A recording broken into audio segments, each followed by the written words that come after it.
সে mister Ejaz, যার সবসময় ঠিক থাকে না মেজাজ। এই এজাজ কোথার থেকে আসছে? রোল প্লে করতে পারে নাই বা নিজেরা পুরো দায়িত্ব নিতে পারে নাই কেন? তার কারণ আমাদের আর্মির বদনাম আছে। সেনাবাহিনী বা সশস্ত্র বাহিনী যদি শক্ত থাকে, তারা যদি রিয়েলি মিন করে থাকে যে ডিসেম্বরে, তাহলে এটা ডিসেম্বরে হবে, হতে বাধ্য।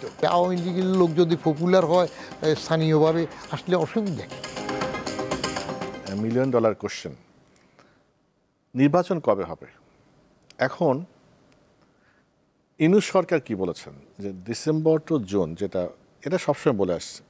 সেনাপ্রধানের বক্তব্য আপনি শুনেছেন, যেটা পত্রপত্রিকা আসছে, ডিসেম্বরের মধ্যে নির্বাচন হতে হবে।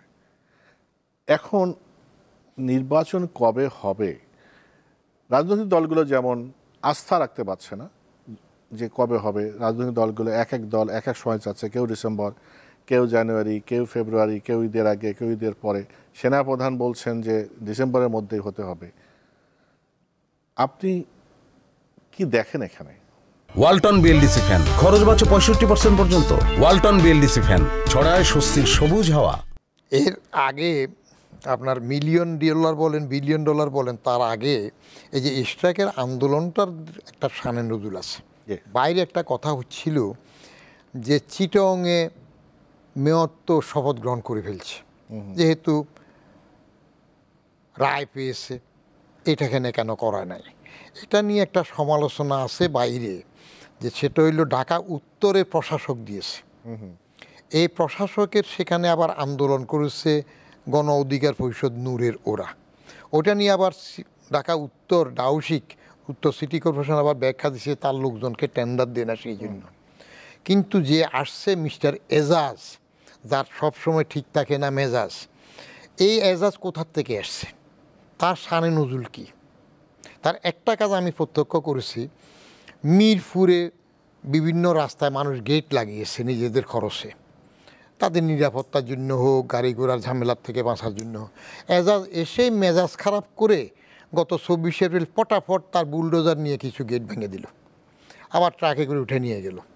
আচ্ছা, ভাঙ্গার আগে তো একটা নোটিশ দেবে যে তুমি নিজে সরাও, নাহলে আমি ভেঙে ফেলবো। আর ভাঙলোটা কেন?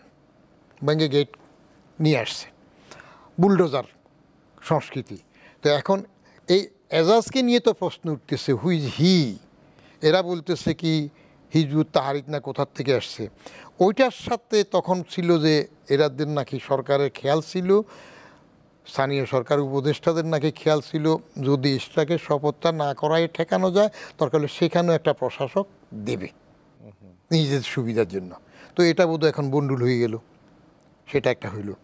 তাইলে সে আন্দোলন হওয়ার পরে এখন পরের বিচারিকভাবে শপথের ব্যবস্থা হয়তো হবে আর কি, আপিল যদি করে করল। কিন্তু তার যখন গেজেট হইল প্রথম, সেই সময় তো নির্বাচন কমিশন আপিল করে নাই। হ্যাঁ, সাথে সাথে গেজেট করে দিয়েছে না, আপিল তো করে নাই। তো এখন বলতেছে নাকি আবার সরকার পক্ষ আপিল করবে, দেখা যাক কি হয়। কিন্তু তার শপথে আর কোনো বাধা নেই। এবার যেটা বলছেন নির্বাচন, আপনি সেনাবাহিনীর কথা বললেন। সেনা প্রধান কিন্তু ইউনূস সাহেবের আগে 5ই আগস্টের সরকার পতনের পরে, পতন বলতে আমি এখনও বলি শেখ হাসিনা পালায় নাই, তাকে তো সসম্মানে পার করে দেওয়া হয়েছে। এটা তো পালানো হয় না, উনি তো আর ইরানের শাহনাজে নিজের প্লেনে চালায় চলে গেছে, তাকে দেওয়া হয়েছে। সেই সময় কিন্তু সেনা প্রধান বলছিলেন যে আমি দায়িত্ব নিচ্ছি, কেমন? তারপরে যেভাবে হোক সে দায়িত্ব তো আর ওনার কাছে থাকে নাই, উনি ইউনূস সাহেবরে মেনে নিলেন। পরে পত্রিকা দেখলাম যে বুকে পাথর চেপে উনি ইউনূসকে মানছেন। এটা এনসিপি বা জানাফার এরাই কারা নাকি বলছে, পত্রিকা যেটা দেখলাম। তো কারণ ইউনূস সাহেব তো তখন আসামি ছিলেন, তার বিরুদ্ধে কিছু মামলা ছিল, শ্রম আদালত ছিল, ট্যাক্সেস ছিল, তারপরেও সবাই মানছে এগুলা কেমনে কেমনে কী হয়ে যাইতেছে সেটা ভিন্ন জিনিস। এগুলা একসময় ইউনূস সাহেব হাসিনা ইউনূসবাজি করছে, ইউনূস সাহেব হাসিনাবাজিতে যাবে, সেটা ভিন্ন জিনিস। নির্বাচন হওয়াটা, এখন আর্মি সে সময় রোল প্লে করতে পারে নাই বা নিজেরা পুরো দায়িত্ব নিতে পারে নাই কেন? তার কারণ আমাদের আর্মির বদনাম আছে। তারা 1 নম্বরে বঙ্গবন্ধুকে হত্যা করছে, যদি বলে যে এটা উচ্ছৃঙ্খল কিছু, যাই হোক, তো আর্মি তো তারা করেছে।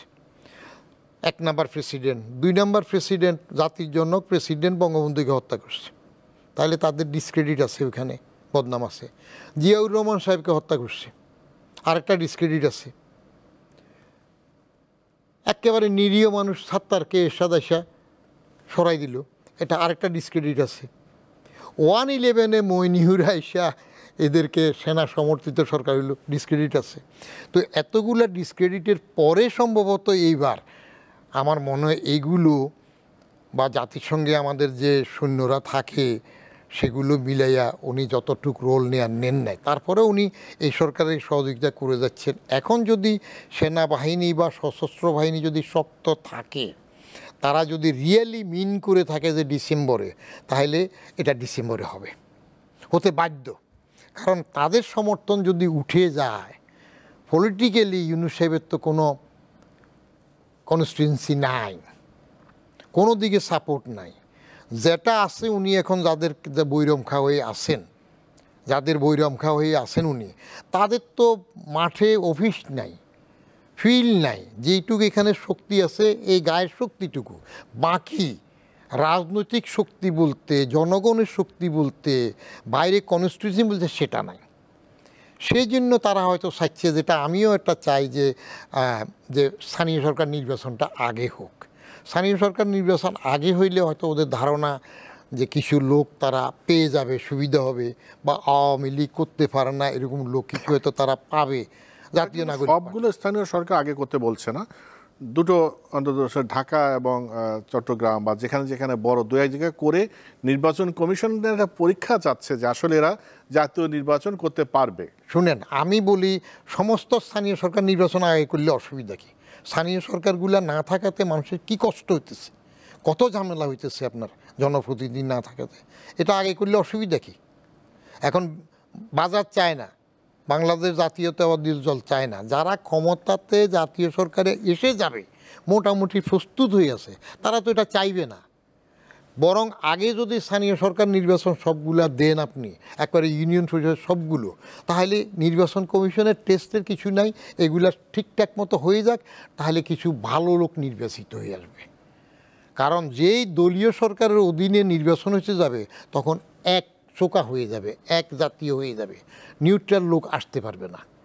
আর আপনি যেটা ভয় পাচ্ছে যে এখন নির্বাচন দিলে আওয়ামী লীগের লোক আসবে, আওয়ামী লীগের লোক যদি পপুলার হয় স্থানীয়ভাবে, আসলে অসুবিধা কী? তারা তো কিছু করতে পারবে না, করবে তো জাতীয় সরকার।